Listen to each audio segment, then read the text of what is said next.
UAE ने announce करा है कि वो ओपेक से एग्जिट कर रहा है। ओपेक क्या है? Organization of petroleum exporting countries. ये 1960 में बना था। इसके 5 फाउंडिंग मेंबर थे, ईरान, इराक, सऊदी, कुवैत और वेनेजुएला। प्रेजेंट में 12 मेंबर है। पर्पस इसका ये था कि क्रूड ऑयल के प्राइजेस को और प्रोडक्शन को कंट्रोल करना, ताकि जो मेंबर कंट्रीज हैं उन्हें फेयर प्राइजेस मिले क्रूड ऑयल के।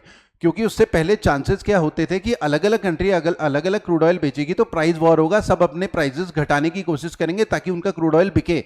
इस चक्कर में वो सस्ता बेचेंगे और उन्हें फेयर प्राइसेस नहीं मिल पाएंगे। तो बेटर ये है कि कार्टेल बना ले, सब मिलकर डिसाइड करेगी क्या प्राइसेस होगा। तो प्रोडक्शन और प्राइसेस को कंट्रोल करने के लिए ओपेक बना था। दूसरा ये भी रीजन था कि जो वेस्टर्न कंट्री का इंटरफेरेंस और इन्फ्लुएंस होता था क्रूड ऑयल के प्राइसेस के कंट्रोल को लेकर, वो शिफ्ट हो जाएगा इन कंट्रीज के पास जिनके पास क्रूड ऑयल रिजर्व हैं, क्योंकि ईरान, इराक, सऊदी, इनके पास काफी ज्यादा क्रूड ऑयल रिजर्व हैं।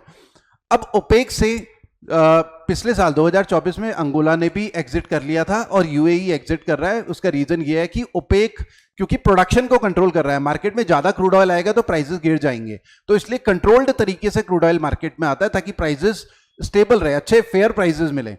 तो यूएई का हर कंट्री का एक कोटा होता है ओपेक मेंबर की, आप इससे ज्यादा क्रूड ऑयल एक्सप्लोर नहीं कर सकते। ठीक है, ज्यादा क्रूड ऑयल अगर निकालोगे तो फिर प्राइसेस गिर जाएंगे, सप्लाई बढ़ जाएगी मार्केट में। तो यूएई का कोटा कम था और यूएई को पैसा वगैरह चाहिए था, फाइनेंशियल प्रॉब्लम भी थी, इतनी टेंशन चली रही है वहां पर।